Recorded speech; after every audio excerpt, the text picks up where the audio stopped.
नमस्कार, मैं हूं संजय भाटिया और आप देख रहे हैं लोकमत हरियाणा न्यूज। आज झज्जर के अशोका इंस्टीट्यूट के अंदर पूर्व मुख्यमंत्री चौधरी भूपेंद्र सिंह हुड्डा की धर्मपत्नी व राज्यसभा सांसद दीपेंद्र सिंह हुड्डा की माताश्री आशा हुड्डा पहुंची और उन्होंने युवाओं से सीधा संवाद किया। उन्होंने युवाओं को कई ऐसे टिप्स दिए जो कि उनके जीवन में काम आ सकते हैं। इसके अलावा पत्रकार वार्ता में भी आशा हुड्डा ने राजनीतिक माहौल पर भी चर्चा की। तो आइए सुनते हैं श्रीमती आशा हुड्डा ने क्या कहा। मैडम, आज आप यूथ से मिली हैं, तो कैसा, एक पहले भी आप मिलते रहे हैं बच्चों से, तो आज एक बार फिर आप झज्जर के अंदर हमारे पहली बार आए हैं, यूथ से मिले हैं, तो कैसा अनुभव रहा है आपका और क्या आपने मोटिवेट किया है बच्चों को? बच्चों से मिलकर तो हमेशा ही अच्छा लगता है। युवाओं से मिलकर युवाओं की एनर्जी हम में भी आ जाती है। अच्छा अनुभव रहा। हम तो उनको यही मोटिवेट करते हैं कि अपने भविष्य के लिए मेहनत करें, और अपने भविष्य के लिए मेहनत जब करते हैं उसके साथ साथ, क्योंकि समाज का वो बहुत बड़ा हिस्सा है, बहुत बड़ी ताकत है, तो इस समाज के जब भी कभी कोई राजनीतिक फैसले लेने हैं सोच समझ कर लें, जिसमें कि आजकल जो एक सोशल मीडिया का थोड़ा सा प्रचार ज़्यादा है, तो उसके झूठ और सच से बचकर अपनी सूझबूझ के साथ राजनीतिक फैसले, हमारा उनको यही एक सुझाव है। मैडम, आपकी ना एक वीडियो आई, आप है ना कहीं जनसभा में बड़ा अच्छी तरह से बता रही हैं कार्यकर्ताओं के आगे समय कैसा है, कि किस प्रकार से बीजेपी जो है सब चीज़ों पर काबू किए हुए है। तो ये क्या, किस प्रकार से आपने देखा, अनुभव किया कि ये बात कहनी बड़ी मन से आपको कि गांधी जी का समय वो वापस आ रहा है? नहीं रहा गांधी जी का समय। मेरा इतना ही कहना है कि हम लोग कुछ लोग इस चीज़ से बड़ी हताश हो जाते हैं, मैं भी उसमें शामिल हूँ, कि चाहे इलेक्ट्रॉनिक मीडिया है, पूरे नेशनल टीवी चैनल्स हैं, चाहे सोशल मीडिया है, इन पे पूरी तरीके से बीजेपी का कहूँ या ये कहूँ, क्योंकि ये सब चैनल पूंजीपतियों के ज़रिए चलाए जाते हैं और बीजेपी पूंजीपतियों की सरकार है, तो इसलिए बीजेपी का कब्जा है। तो जहाँ तक प्रचार की बात है, सभी चैनल्स पे उनको ही ज़्यादा समय दिया जाता है। बाकी सभी पार्टीज़, जिसमें कांग्रेस भी है, बाकी राजनीतिक पार्टी भी है, बाकी पार्टीज़ को कोई उतना समय नहीं दिया जाता, उनकी बात आगे नहीं रखी जाती। तो जो युवा हैं वो कई बार भ्रमित हो जाते हैं, क्योंकि जब आप 24 घंटे एक ही प्रचार देखेंगे तो आपको यकीन आने लगता है। तो मेरा यही कहना था कि हम केवल और केवल इस भरोसे ना रह जाएं कि कोई हमको चैनल में या किसी सोशल मीडिया पे हमें उचित स्थान मिलेगा। इसके लिए हमें वर्ड ऑफ माउथ से अपनी बात आगे जगह जगह फैलानी होगी। जब पुराने ज़माने में ये हो सकता था, तो आज हम उसको रेप्लिकेट कर सकते हैं। अच्छा, कभी आज ऐसा वक्त आएगा हमें भी पूरा स्थान मिलेगा, सोशल मीडिया पे भी मिलेगा, इलेक्ट्रॉनिक मीडिया वाले भी कभी ना कभी हमें हमारा स्थान देंगे, पर आज हमें ज़रूरत है कि हम वर्ड ऑफ माउथ से अपनी बात को हर जगह करें। मैंने तो ये भी रिक्वेस्ट की थी वहाँ जहाँ आप कह रहे हो उस मीटिंग में, कि हर व्यक्ति अपने आप को एक चैनल ही मान ले, और वो चैनल चाहे 10 ही जनों से बात कर पाए, 5 से बात कर पाए, 50 से कर पाए, करनी चाहिए। हमें अपनी बात आगे रखनी चाहिए, सच्चाई आगे रखनी चाहिए। इस सरकार के भ्रष्टाचार की पोल खोल के सबके आगे रखनी चाहिए, ऐसा मेरा मानना है। ब्रांड से आपने बात की, सबसे ज़्यादा दंश जो सरकार का झेल रहे हैं वो युवा वर्ग झेल रहे हैं, क्योंकि पेपर लीक हो रहे हैं, नई भर्तियाँ निकल नहीं रही हैं। क्या बातचीत युवाओं से आपकी हुई? इसी बारे में बातचीत हुई। मैं उन बच्चों से ही पूछ रही थी कि क्या आपको याद है कि पिछले 10 साल में कितने पेपर लीक हुए? अब दुर्भाग्य की बात यह है कि जितने पेपर लीक हुए, क्या उनमें से किसी की भी कोई इंक्वायरी होकर आज तक कोई पकड़ा गया या किसी को सजा हुई? जब एक बच्चा एक फॉर्म भरता है, तो फॉर्म भरने से लेके, तैयारी करने से लेके, पेपर देने तक लेकर वो एक बहुत ज़्यादा कठिन समय से गुजरता है।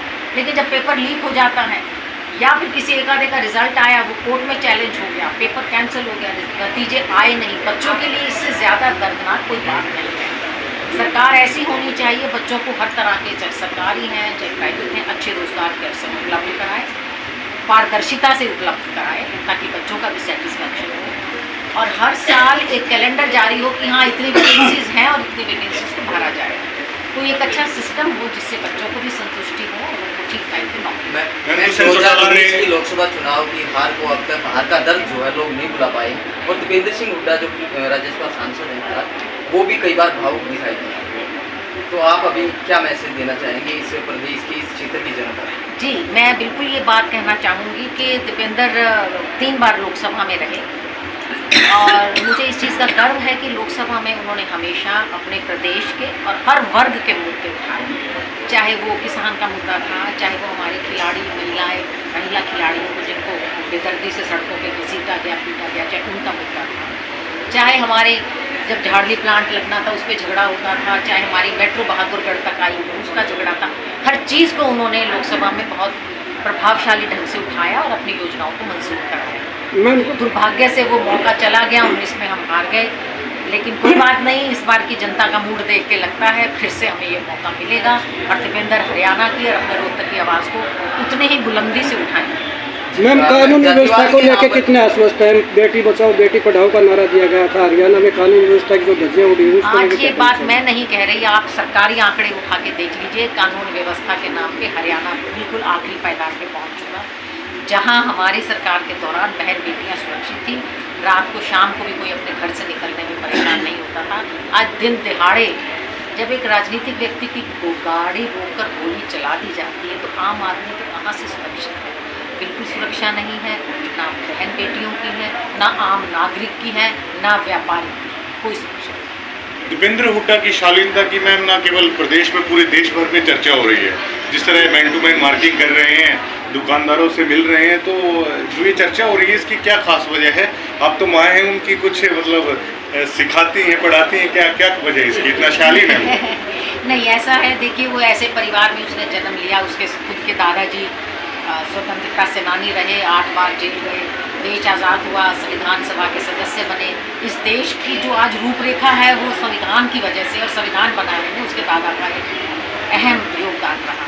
बहुत छोटा था, अपने दादा से अंग्रेज़ों के खिलाफ जो लड़ाइयाँ लड़ी जाती थी उसी की कहानियाँ सुनता था, और बच्चों की तरह कॉमिक्स या पिक्चरों की कहानी भी सुनता था वो। और फिर उसके पिता भी ने हमेशा उनको ज़मीन से जोड़ के रखने का कार्य किया। मैं भी एक आर्य समाजी परिवार से हूँ, हम सादगी में विश्वास करते हैं, स्वामी दयानंद के हम फॉलोअर हैं, घर में हवन और सादगी की चर्चा हमेशा रहती है, इन्हीं संस्कारों पर प्रभाव पड़ता है। लोकसभा चुनाव की तैयारी को कैसे?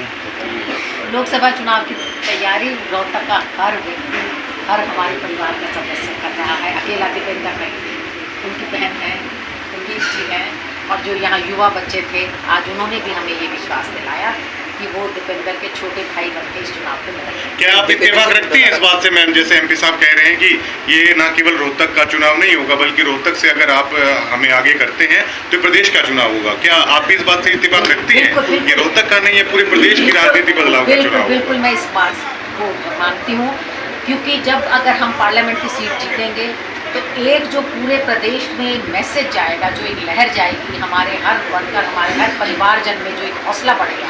मतलब ही नहीं कि हम विधानसभा में पिछड़ जाएं। पिछली बार हम केवल एक लोकसभा हारे थे, उसके बाद जो माहौल बना, हम 8-10 सीटें बहुत कम मार्जिन से हारे, कोई 500 से, कोई 200 से, कोई 300 से। तो अगर इस बार हम लोकसभा जीतते हैं तो ऐसा माहौल होगा कि ना तो हम वो सीटें हारेंगे, और दूसरी बात ये, पिछली बार वो कौन सी पार्टी है, क्या नाम देते हो आप इसको? हाँ जी, ये जो पार्टी, इसने बीजेपी के खिलाफ वोट मांगी और फिर बीजेपी की गोदी में जाके बैठ गए। अब लोग इस बात को समझ रहे हैं, ऐसा इस बार नहीं। क्या अब ये समय नहीं आ गया मैम, जब सुनना है अगर आपके परिवार से कोई 4 विधानसभा में से किसी पे नहीं आता, इस चीज़ की जरूरत महसूस होती है कि किसी को आना चाहिए? हो सकता है आपकी बार ऐसा किसी सीट से? नहीं, देखिए ना, आप परिवार में सारा परिवार नहीं इलेक्शन लड़ता है। जब एक व्यक्ति पर इलेक्शन लड़ रहा है, हम सभी लड़ रहे हैं उसमें, तो ठीक है, दीपेंद्र जहाँ लड़ रहे हैं अपना ठीक है।